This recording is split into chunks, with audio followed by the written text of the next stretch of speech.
안녕하십니까, 권호석입니다. 오늘은 건축시공기술사 제115회 기출문제 해설을 해드리도록 하겠습니다.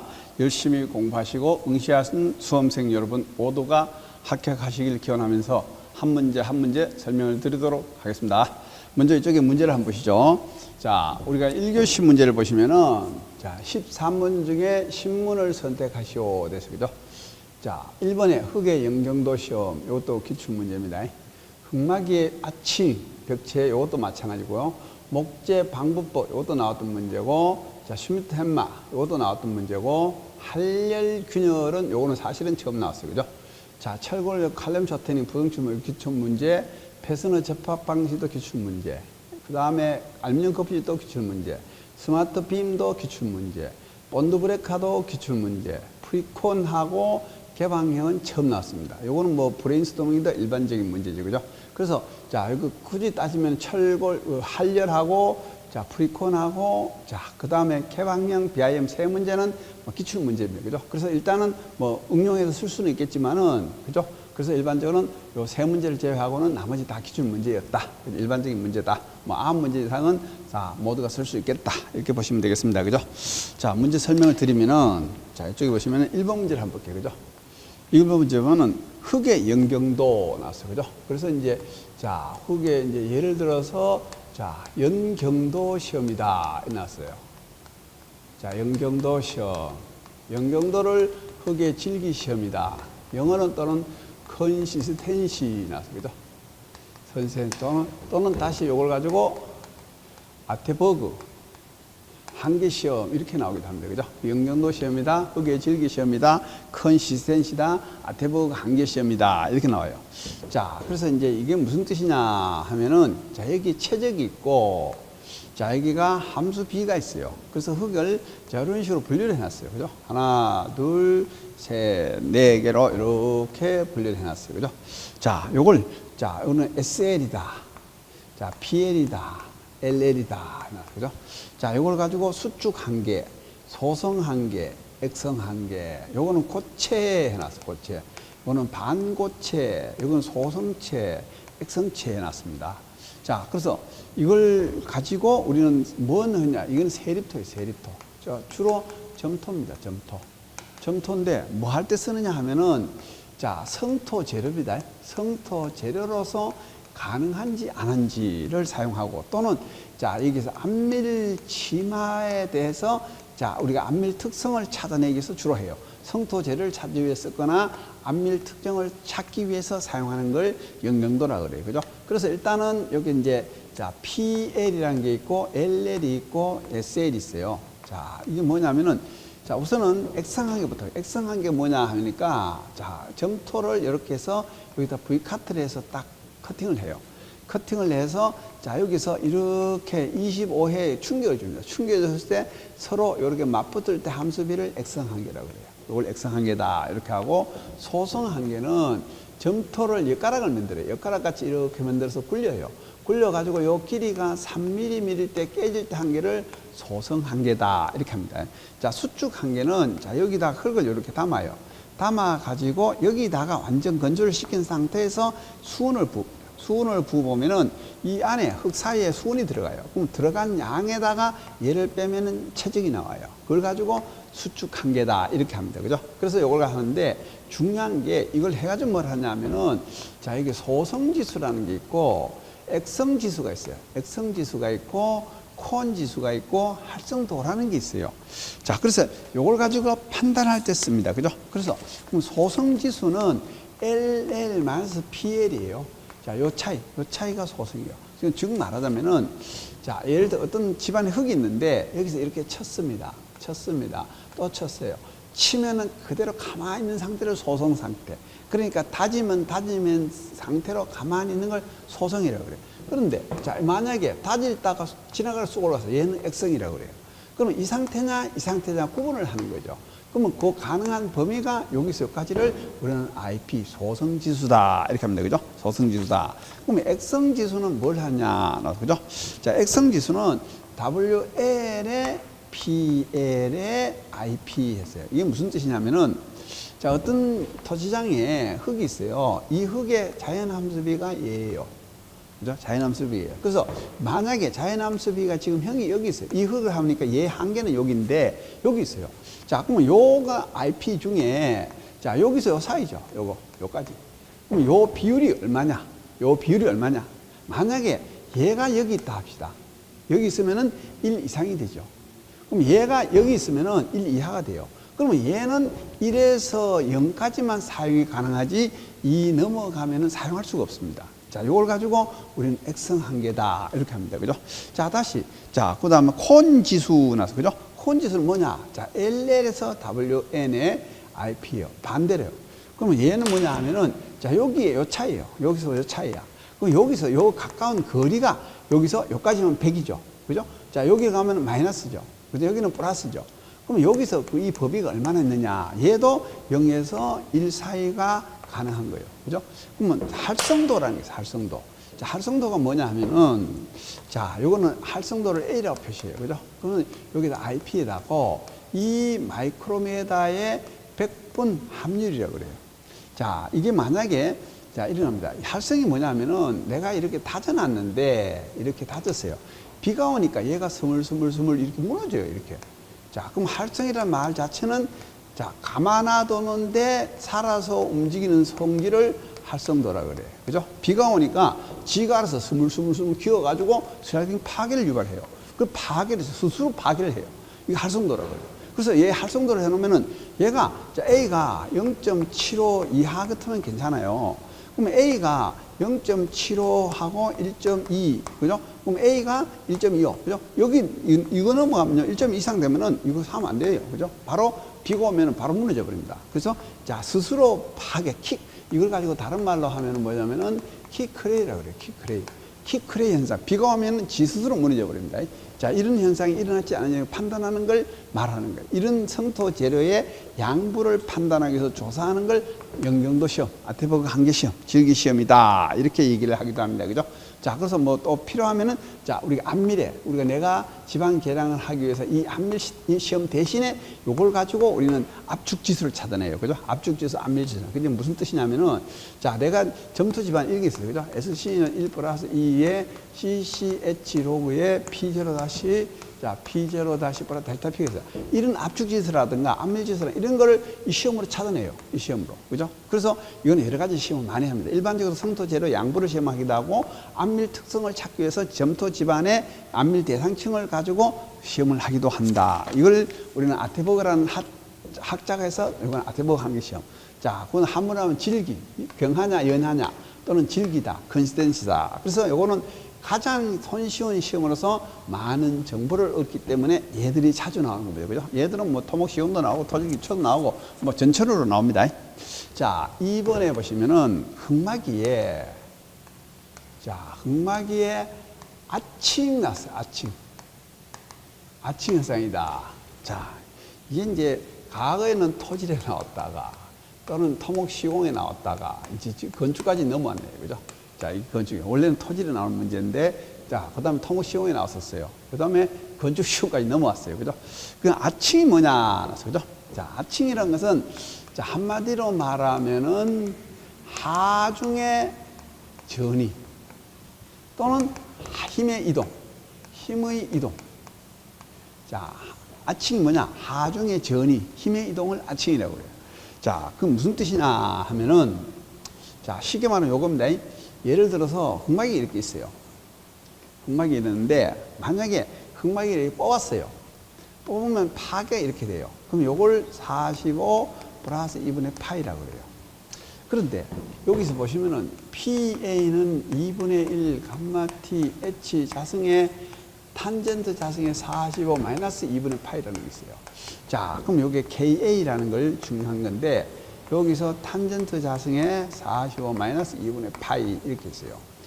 자, 그러면 예를 들어서 파이가 30일 때하고 파이가 40일 때를 비교를 해봐라. 그러면 여기가 40을 넣으면은 마이너스니까 얘가 적어져요. 적어지면 얘가 토합이 적어져요. 그럼 파이가 40 크면은 토합이 적어집니다. 그죠? 그 다음에 파이가 적으니까 크죠. 그럼 파이라는 게 뭐냐? 이 파괴면의 거칠거칠한 정도를 나타내는 거예요. 그럼 다시 말하면은 얘가 붕괴를 하기 위해서 이렇게 100이라는 게 넘어가요. 그러면 여기가 거칠하니까 마찰이 생겨요, 마찰이. 마찰이 생겨야 일부 힘이 이쪽으로 와요. 그럼 100이가 이쪽으로 40이 와버렸어요. 그러면 이쪽으로 몇 가냐? 60이 갔어요. 자, 그럼 여기 파이가 40이면 60이 가는 거예요. 만약에 파이가 30이면 여기 70이 가요. 그러면 파이가 거칠거칠하면서 마찰해서 힘이 이쪽으로 와요. 이걸 아칭이라고 그래요. 그죠? 이게 힘이 가면서 이쪽 이동이 가는 거예요. 그럼 다시 말하면은, 자, 우리가 이제 트렌치를 파가지고 상수 파이프를 여기 묻었어요. 근데 여기다가 이렇게 다졌어요. 다지는데, 여기 다지니까 힘이 이쪽으로 가요, 이쪽으로. 이쪽으로 가는 게 마찰돼요. 마찰되는 게 안 다져져요. 그래서 도로를 할 때 얘가 이렇게 해도, 그죠? 얘 쑥 내려갑니다. 왜? 쑥 내려갑니다. 이게 뭐냐? 아칭 때문에. 그죠? 아칭 때문에. 자, 하중의 전이다. 이걸 우리는 아칭이라 하는데, 그 흑마기에서 아칭은 뭐냐? 힘의 이동을 말합니다. 자, 그래서 이제 대표적인 게 여기 그림 올라왔어요. 그죠? 그냥 흑마기 이렇게 있어요. 흑마기 이렇게 했는데, 흑마기는 토합이 세 가지가 있습니다. 무슨 토합이 있냐 하면은, 자, 이런 토합이 있어요. 자, 이걸 가지고 KA, K0, KP라는 게 있어요. 자, 그럼 여기서 KA, K0, KP가 있습니다. 여기서 탄젠트 자성의 45 마이너스 2분의 파이가 KA예요. 자, 이거는 탄젠트 자성의 45 플러스 2분의 파이가 KP예요. 자, 요거는 자, 1 마이너스 사인 파이가 K0예요. 만약에 파이가 30이라면은 여기가 0.333이고 얘는 0.5고 얘는 3.0이요. 자, 이런 토합이에요. 이게 토합이냐? 전부 아칭 때문에 이래요. 아칭 때문에 이런 현상이 일어나는데, 자, 흑마기가 이렇게 가만히 있습니다. 가만히 있으면은 토합은 어디에 오느냐 하니까, 자, 이걸로 옵니다. 그죠? K0로 와요. 이렇게 와. K0 상태에 있어요. 이게 전기 토합이라고 해요. 그럼 흑마기가 자, 이렇게 약간 변해됐어요. 변하면은 어디로 오느냐 하니까, 자, 그럼 이렇게 와요. 이렇게 옵니다. 이렇게. 그죠? 이렇게 옵니다. 그러면 다시 흑마기가, 자, 다시, 자, 이쪽으로 이렇게 해서 변했어요. 그럼 토합이 어딘 쪽으로 오느냐 하니까, 자, 토합이 이런 쪽으로 옵니다. 자, 그러면 변이에 따라서 흑마기가 가만히 있으니까 여기 오고, 흑마기가 이렇게 가니까 토합이 이렇게 되고, 흑마기가 이쪽으로 오니까 토합이 이렇게 돼요. 이렇게 됩니다. 그죠? 그러면 변이에 따라서 토합이 왔다 갔다 이렇게 하고 있어요. 그죠? 그래서 얘는 주동 토합, 정지 토합, 수동 토합이라고 해요. 그죠? 자, 이런 토합이 있는데, 자, 그러면 여기서 만약에, 자, 흑마기가, 자, 이런 식의 우리는 변이가, 자, 그러면 이렇게, 변이가 이쪽으로 왔으면 좋은데, 그럼 이쪽으로 이렇게 갔다 옵시다. 그죠? 요게 벌어졌어요. 밑쪽이. 자, 그래서 아까 조금 전에 이런 식으로 세 개 있다고 그랬어요. 세 개가. 그럼 여기 K0, KP, KA가 있었어요. 그러면 요 상태는 요 상태 여기 붙어 있어요. 여기 상태. 그죠? 그럼 요 상태는 뭐냐? 자, 얘가 이렇게 쭉 내려갔어요. 그죠? 그럼 요렇게 돼서 요렇게 내가 요렇게. 그래서 요런 식으로 요렇게 가요. 힘이 이쪽으로 가버려요. 그래서 전체 모양은 똑같아요. 그러면 힘이 여기서 요렇게 돼서 요렇게 갔어요. 요렇게 갔습니다. 그러면 다시, 그럼 얘는 요렇게 가면은 요렇게 갔어요. 그 다음 반대로, 그 다음 지금 얘가 만약에, 자, 이렇게 갔다 갑시다. 이렇게. 그러면 다시 이런 식으로 이렇게 보시면은, 자, 그럼 요는 여기 있었어요. 그럼 이렇게 돼가지고 이렇게 가다가 얘가 점점 줄어들어요. 줄어들어가지고 이렇게 왔어요. 그럼 여기는 그대로 있으니까 여기 있고 얘가 이렇게 갔습니다. 그럼 힘이 여기로 이렇게 갔어요. 이렇게. 자, 이렇게 하는 걸 아칭이라고 그래요. 흑마기의 아칭이다. 이렇게 합니다. 그죠? 흑마기 아칭이다. 아칭은 많이 있습니다. 그죠? 자, 예를 들어서, 자, 우리가 이제 뭘 또 터널에 이렇게 했어요. 터널이면은, 자, 여기 구덩이를 팠어요. 자, 아무도 없을 때는 지중 응력이 이렇게 왔습니다. 이렇게 오다가 장애물이 생기니까 여기 힘이 이렇게 자꾸 돌아와요. 이렇게 돌아와요. 이게 뭐냐? 아칭이에요. 아칭. 힘이 이렇게 돌아갑니다. 그죠? 하천에 격화를 하니까 물이 쭉 오다가 물이 이렇게 돌아가요. 이렇게 돌아가. 물살이 생겨요. 이게 흐름이 이렇게 하는 거예요. 지중 흐름. 그래서 하중의 흐름을 아칭이라 합니다. 그죠? 하중의 흐름이 이렇게 되더라. 그죠? 이걸 가지고 흑마기 아칭이라 합니다. 이렇게 변하면 이렇게 간다. 그러면 이제 다시 이렇게 변하면 이렇게 가고, 이렇게 가만히 있으면 이렇게 가고, 이렇게 변하면 이렇게 와요. 이게 아칭 때문에 그래요. 그 다음에 만약에 이렇게 변하니까 이렇게 가고, 이렇게 변하니까 이렇게 오더라. 그죠? 이걸 흑마기의 자, 변이에 따른 힘이 이동이 되더라. 이걸 흑막의 아층이다. 이렇게 보시면 되겠습니다.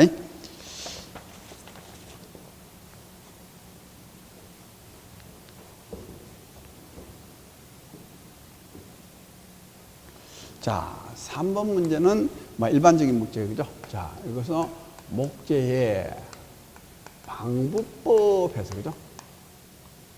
부식 방지 처리를 목재의 방법이라 하는 거죠. 그죠? 자, 그건 방부법에 이제 예를 들어 재료의 종류가 나오죠. 자, 그 다음에 이제 방부 처리가 나와요. 방부 처리가 나와요. 자, 재료를 보니까 크게 나누면 유성이 있고, 자, 그 다음에 이제 크게 나누면 두 번째는 수용성이 있고, 유용성이 있어요. 유성과 수용성과 유용성이 있더라. 나서, 그죠? 자, 그럼 유성은 크레오소트를 유성이라 합니다. 그죠? 자, 그럼 수용성은 페놀이요. 암모니아 가스입니다. 암모니아 가스가 페놀이고, 자, 요거는, 자, 페놀입니다. 그죠? 자, 요걸 가지고 유성, 수용성, 유용성, 방부 처리면, 자, 이걸 가지고 이제 여도 가침이라고 그래요. 여도 가침이다 하는데, 여는 법이 있어요. 여는 법, 도포법이 있어요. 가법이 있어요. 침지법이 있어요. 여는 법은 온 냉탕을 왕복시키는 겁니다. 그죠? 우리가 한정막에 가서 냉탕 갔다 온다 가면 피부가 버렸다 늘었다 합니다. 거기서 자, 이게 또 온도가 높은 데 낮은 데 갖다 넣으면은 얘가 나무도 늘었다 줄었다 하면서 자, 스며들어요. 도법은 벤트 칠하듯이 칠해버린 거예요. 가법은 여기서 압을 줘가지고 눌려주는 거예요. 침지법은 이게 담가버리는 거예요. 이렇게 목재를 담가버리는 거예요. 그래서 여도 가침하는 걸 우리는 침지법이다. 그죠? 여는법, 도포법, 가법, 침지법, 여도 가침이라고 그러죠. 그죠? 그러면 재료는 크레오소트, 유성, 수용성, 그죠? 페놀, 암모니아, 펜타크로페놀. 그 다음에 이건 크레오소트, 그죠? 크레오소트고 페놀이고 암모니아. 주로 예를 들어서 암모니아라든가, 그죠? 자, 페놀이고 주로 목재 방부제 비소화합물이고, 얘는 펜타크로페놀을 유용성이라고 그래요. 유성, 수용성, 유성이 있고, 그 다음 여는법, 자, 도포법, 가법, 침지법, 여도 가침, 요걸 가지고 일반적인 사항, 그죠? 요거는 워낙 많이 나왔던 문제죠. 자, 4번 문제를 한번 볼게요, 그죠? 4번을 보니까 다시 얘도 자, 슈미트 한마의 종류 나왔어요. 그죠? 종류와 자, 측정 방법이 나왔어요. 측정법이 나왔어요. 자, 슈미트 한마의 종류는 자, 우리 종류가 많아요. 세부적으로 보면은 자, N형이 나와요. N형이 있고, 자, 다시 또는 NR형도 있어요. NR형도 있고, 그 다음에 L형도 있어요. L형도 있고, 자, LR형도 있어요. LR형도 있고, P형이 있어요. 또 M형이 있어요. 뭐, 요거는 뭐 우리가 일반적으로 굳이 안 해요. 그죠? M형, NR형, N형, NR형, L형, NR형, P형, M형. 이렇게 나옵니다. 자, 요거를 가지고, 자, 우리 이제 이 이건 보통은 요걸 합니다. 그죠? 보통은 요걸 하고, 얘는 경량을 해요.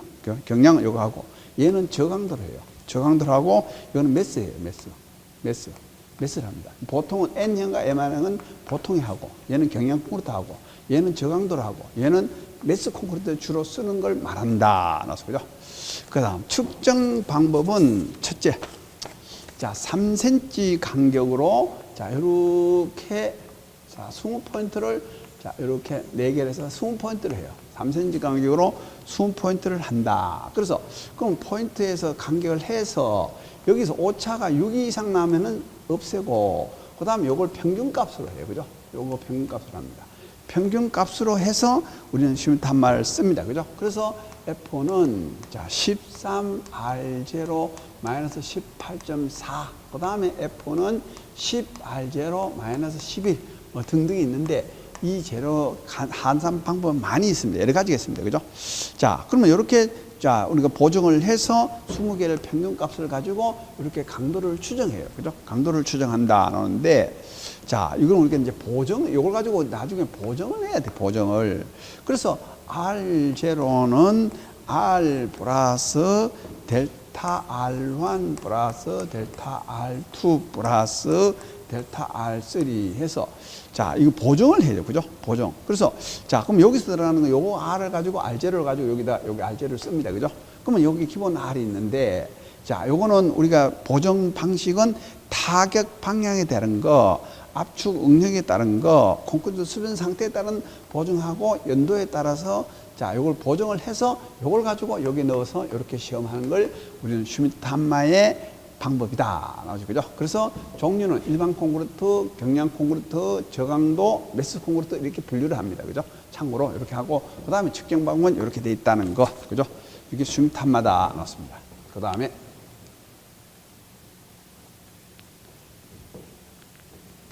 자, 5번에 보시면은 콘크리트에, 철근 콘크리트에 할열 균열이 나왔어요. 할열 균열이란 말은 종방향 균열이란 말이에요. 종방향.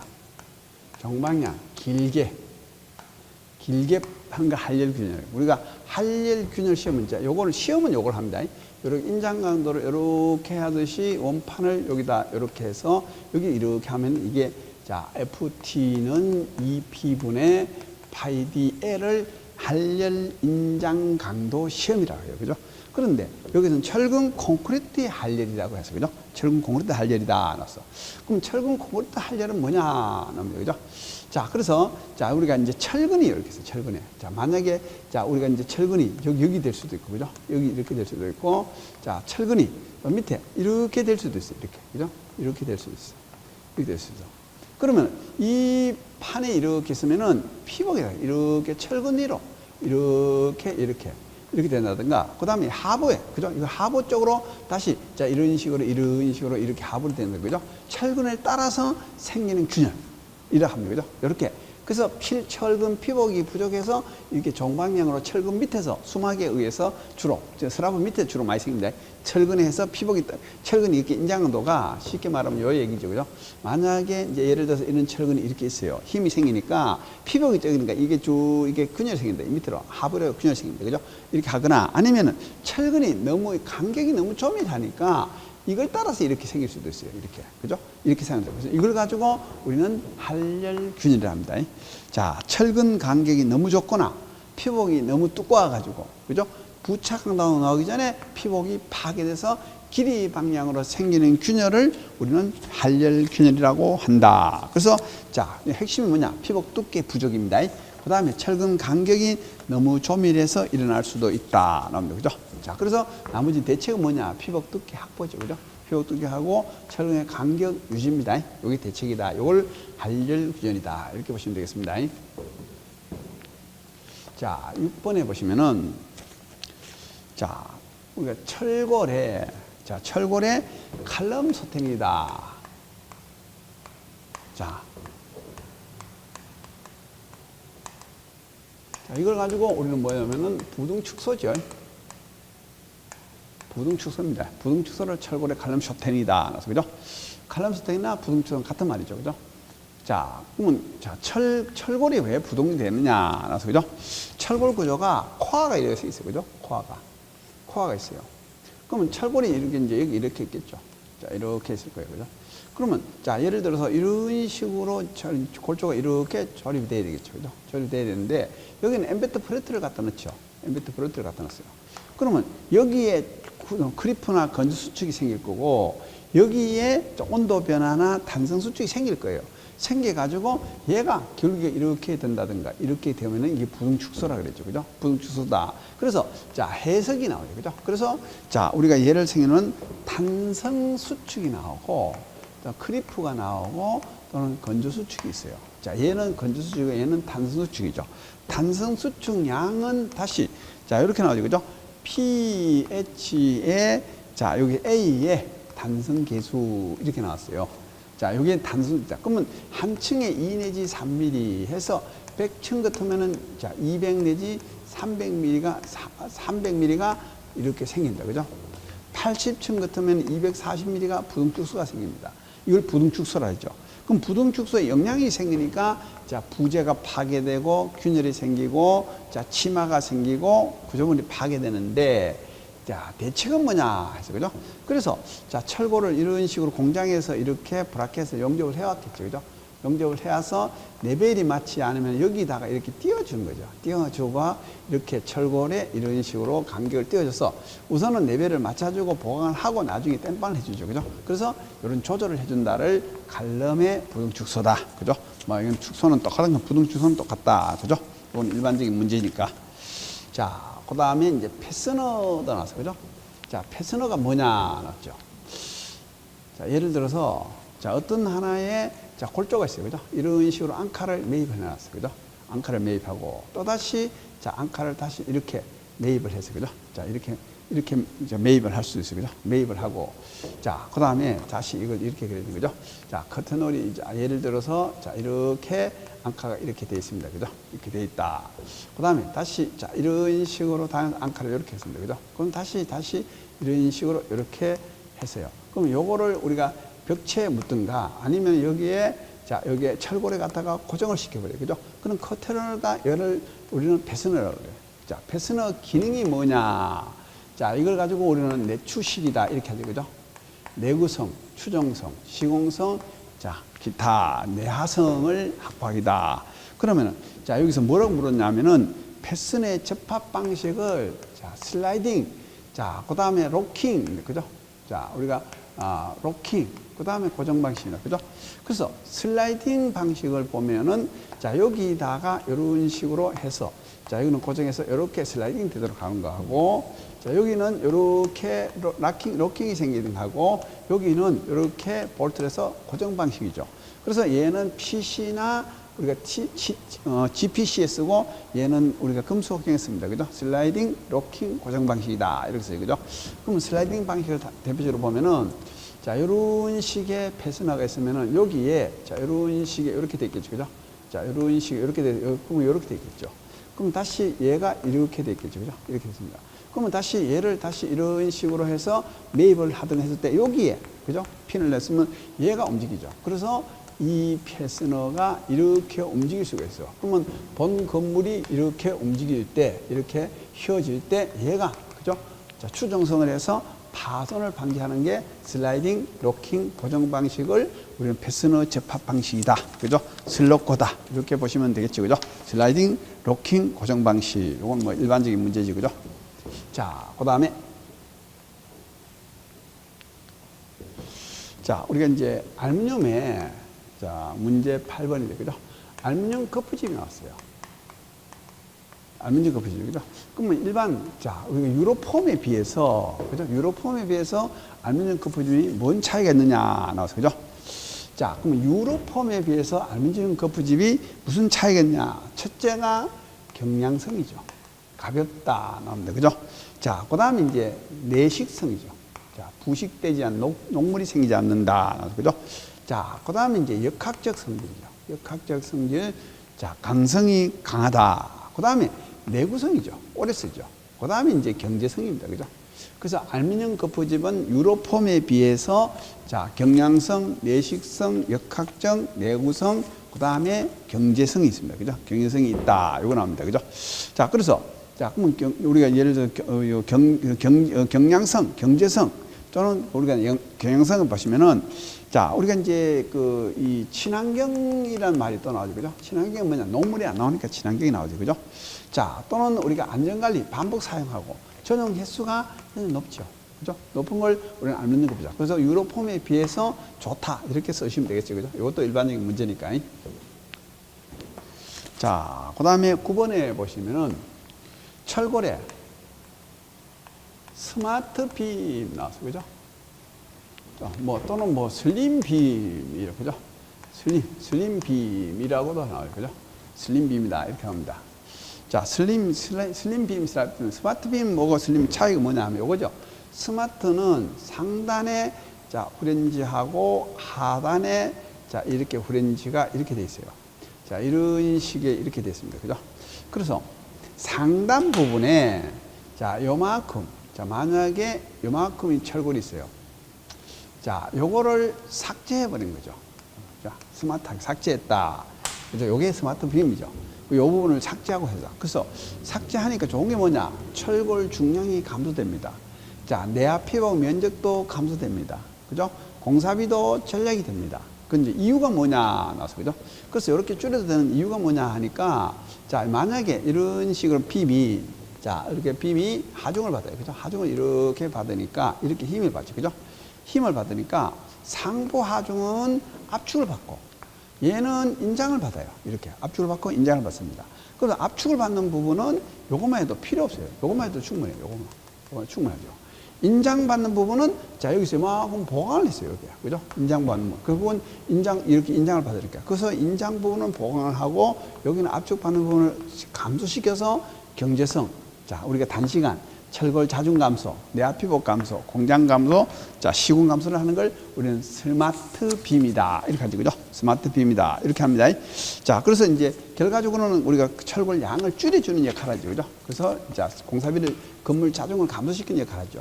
자 슬림 빔은 뭐냐, 그죠? 슬림 빔은 자 여기다가 이런 식으로 이렇게 자 이렇게 빔을 이렇게 넓게 해요, 넓게 합니다, 그죠? 넓게 해서 이 부분을 다시 자, 딥데크를 씁니다. 그죠? 딥데크. 딥데크를, 자, 이런 식으로 딥데크를 해가지고 철근 배근을 해서 이 높이가 일반 비위에서 약 한 270mm를 전략을 시켜요. 전략을 시켜서 얘를 자르게 하고 길게 해서 딥데크를 사용해서 하는 걸 얘는 슬림 빔이고 얘는 요만큼 전략을 해서 이런 건 스마트 빔이다. 그죠? 결과적으로는 일반 빔에 비해서 요걸 전략하는 겁니다. 자, 전략하고 자중이 감소되고 공사비 감소되고 내압 피부 감소되고 작업이 적어지고 경량화되더라. 이걸 가지고 우리가 스마트 빔이다. 그죠? 이것도 기출 문제 나왔던 문제입니다. 자, 그 다음에 10번에 보니까 자, 본드 브레이크가 나왔어요. 자, 본드는 접착이고 이거는 차단이죠. 자, 접착을 차단하자. 이면 접착을 하고 삼면 접착을 방지하자 나왔어요. 그죠? 자, 그러면 철골에 자, PC가 이렇게 있어요. 그죠? PC가 이렇게 있다면은 자, 여기서 네오프렌 스펀지로 이렇게 합니다. 자, 그 다음에 이제 여기서 자, 여기서 프라이머를 바르죠. 자, 백업제를 넣고 자, 그 다음에 여기서 마스킹 테이프를 이렇게 붙이죠. 붙이고 자, 여기서 자, 콕 실링을 합니다. 실링을 해요. 실링을 했습니다. 실링을 했는데 요 이 실링이 만약에 이게 변이가 되면은 이건 이런 식으로 이렇게 변이가 이만큼 늘어나요. 늘어나면 요 단면이 같아져요. 그런데 여기는 잘 붙어 있어야 돼요. 여기는 잘 붙어야 되고 여기는 붙으면 안 돼요. 그래서 얘가 이게 신축할 때 이 거리가 변이가 생길 때 얘가 이렇게 수축이 가능해야 돼요. 여기를 붙지 마라 하는 거예요. 붙지 마라. 요게 본드 브레이크예요. 그 본드 브레이크 하는 게 얘가 뭐냐 하면은 백업제가 한다 이 말이에요. 백업제가. 그래서 이유가 뭐냐 하면은 얘 손상을 방지합니다. 그죠? 부착을 감지해서 신축이 될 때 단면 축소를 가능해 하고 단면 축소가 되면서 손상을 방지해. 만약에 이게 안 되면 뭐가 생기냐? 이렇게 벌어지면은 여기 이렇게 파손이 돼 버리죠. 파손이 되면 누수가 생기죠. 이걸 본드 브레이크. 본드 브레이크 기능을 우리는 백업제가 하고 있다 이 말이에요. 그죠? 이걸 본드 브레이크라 합니다. 그래서 이제 나머지는 자, 우리가 뭘 썼냐? 그죠? 실링 작업에 유의사항을 쓰면 되죠. 그죠? 첫째, 자, 청소를 하고 자, 백업제를 넣고 자, 프라이머를 바르고 자, 마스킹 테이프를 바르고 코킹을 하고 양생을 하고 실링을 하고 자, 그다음에 마감을 하고 양생을 하고 제거를 한다. 요걸 가지고 쓰시면 되고 핵심은 본드 브레이크는 자, 우리가 건물의 신축 활동에 의해서 변이가 발생할 때 단면이 변형이 되는데 그 변형을 그죠? 이 연성을 증대시키기 위해서 이 면이 안 붙게 하는 거더라. 그래서 요거는 백업제하고 백업제는 단성 제어되고 단성제가 여기 붙지 않아야 된다. 요걸 가지고 본드 브레이크다. 본드 브레이크다. 이렇게 하면 되겠죠. 그죠? 이것도 뭐 기본적인 가장 일반적인 문제가 되겠죠. 그죠? 자, 11번에 보면은 자, 프리콘 해놨어요. 그죠? 프리콘 해놨습니다. 프리콘. 자, 프리콘 또는 뭐 프리콘스트럭션 서비스다. 그죠? 자, 이게 이제 결국은 IPD 발주와 같은 거예요. IPD 발주입니다. 그죠? 자, 발주자가 있어요. 발주자가 있으면은 자, 여기서 BIM으로서 설계자가 있어요. 설계자가 있고 여기는 시공자가 있어요. 시공자가 있고 여기는 감리가 있어요.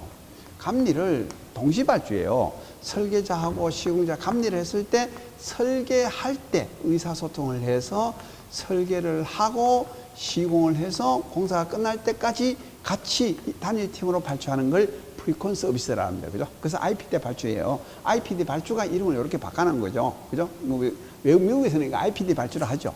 통합 발주 형식이다. 이걸 우리는 통합 발주 형식이다. 이럽니다. 그죠? 결국은 통합 발주입니다. 발주자가 설계자, 시공자, 감리자를 동시에 통합 발주를 해서 공사가 끝날 때까지 관리해 준다. 그죠? 요걸 가지고 통합. 그러면 얘 특징이 뭐냐? 나옵니다. 그죠? 자, 이겁니다. 자, 예를 들어서 기획이 있고, 그죠? 계획이 있고, 설계가 있고, 시공이 있어요. 자, 기획이 있어요. 자, 계획이 있고, 설계가 있고, 시공이 있어요. 자, 이런 그래프가 나와요. 그죠? 이렇게 있는데, 자, 이걸 가지고 우리는 뭐냐면은 설계의 자유도라 그래요. 설계의 자유도다. 자, 이걸 가지고 비용이래요. 비용. 그러면 여기 기획하고 계획 때 설계 변경이 일어나요. 설계 변경이 일어나. 그럼 설계 변경이 일어나면은 설계를 바꿀 여러 가지로 자유도가 높아지고 비용이 적어져요. 그래서 그럼 이거 문제가 안 생겨요. 만약에 이걸 안 거치고 들어오면 시공에서 설계 변경이 일어나요. 설계 변경이 나니까 공사비가 증가돼요. 그죠? 그 다음에 제한이 돼요. 그러면 얘가 프리콘 발주 또는 IPD 발주고 얘가 일반 발주예요. 그럼 뭐 프리콘 발주라는 것은 발주할 때 설계자, 시공자, 감리자를 동시에 발주해서 공사를 끝까지 관리해주는 시스템. 자, 이걸 프리콘 서비스인가 이 IPD 발주 방식 이름을 프리콘 서비스로 바뀌었다. 이렇게 보시면 되겠습니다. 그죠? 자, 그래서 이걸 가지고 자, 우리가 이제 설계 단계, 요거는 설계 기획, 자, 기획 단계죠. 기획 계획 단계, 설계 단계, 시공 단계. 기획 계획 단계 때 의사소통을 해서 설계 변경을 조정해서 설계를 하고 그에 대해서 시공을 한다. 이거를 공사가 끝날 때까지 이렇게 하니까 사전에 자, 예를 들어서 시공자 입장, 감리자 입장, 설계자 입장에 사전에 우리가 수정을 해서 그죠? 수정을 해서 그러면 자, 그러면 다시 요거 하고 그러면 자, 우리 이게 파트너링 방식하고 자, 우리가 파트너링 방식을 한번 비교하면은 얘는 설계 후에 하는 거고 얘는 설계 전에 하는 거죠. 그죠? 파트너링은 설계 후에 이 사람이 협의를 하는 거고 얘는 설계 전에 발주 시에 동시에 하는 걸 말합니다. 프리콘이 결국은 통합 발주 방식이 되죠. 그죠? 통합 발주 방식이다. 요겁니다. IPD 발주 방식이 이름이 IPD로 바뀌었다. 이렇게 보시면 되겠어요. 자, 12번에 보면은 자, 요걸 가지고 개방형 BIM 했어요. 개방형 BIM 또는 IFC가 나왔어요. IFC는 정보 표준이죠. 이걸 가지고 정보 표준입니다. IPC부터 먼저를 알아야 돼요. 그죠?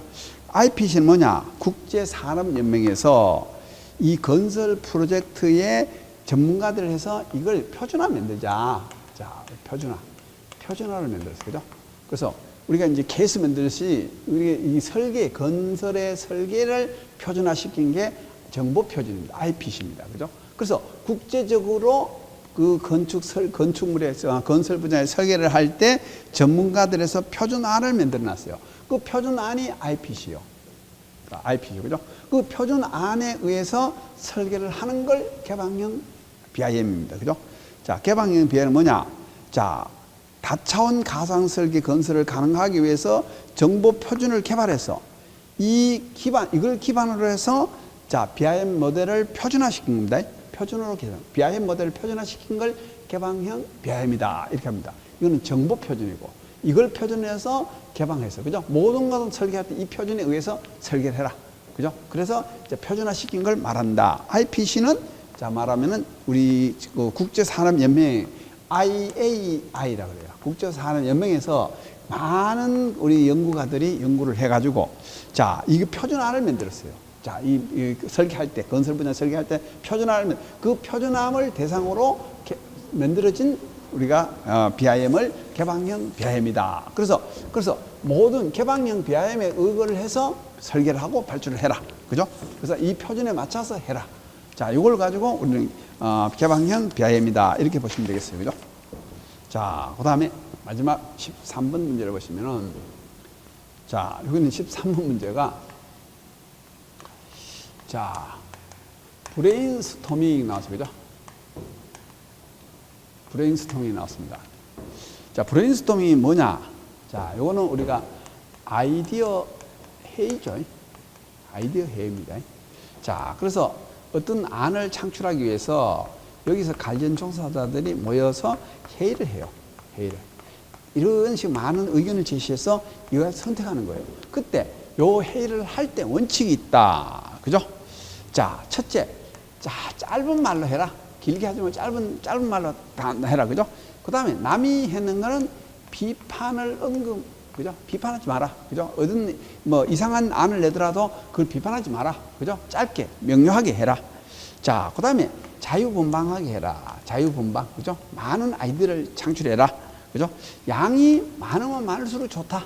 많으면 많을수록 좋다. 자, 그 다음에, 자, 우리가 이제 여기서, 자, 이거 두 가지, 세 가지 있으면 이걸 응용해서, 결합을 해라. 편성을 해서 결합을 경험해라. 그죠? 자, 쉽게 말하면은, 브레인스토밍이 뭐냐면은, 길가에 가다 미친 사람이 끝도 없이 말을 하는 거예요. 폭풍같이 말을 하는 거예요. 아이디어 폭풍 회의다. 이런 건데, 그죠? 그래서 이렇게 회의를 할 때는 이거 서로 비판하지 마라. 짧게 해라. 간단하게 해라. 자, 많은 양을 해라. 자유분방하게 해라. 여러 가지를 내고, 그 다음에 이 두, 세 가지를 같이 하나로 만들어가지고 같은 안에 돌출시키도록 해라. 이걸 아이디어 회의를 브레인스토밍이다. 그죠? 자, 이건 아이디어 폭풍. 그죠? 아이디어 폭풍 같이 아이디어를 많이 자아내라는 뜻이고, 그 다음에 이건 뭐 일본 교재에 있는 내용이, 그죠? 짧게 하고, 비판하지 말고, 자유분방하고, 많이 하고, 그 다음 두 개, 세 개를 결합해서 하나로 만들 수 있는, 자, 아이디어를, 자, 이렇게 편승 또는 편집해라. 그죠? 편승 또는 편집해라. 자, 그건 결합해라. 뭐 이런 걸 우리는 브레인스토밍의 기본, 자, 원칙이다. 이렇게 보시면 되겠습니다. 자, 이것으로 1교시 문제를 마치도록 하겠습니다.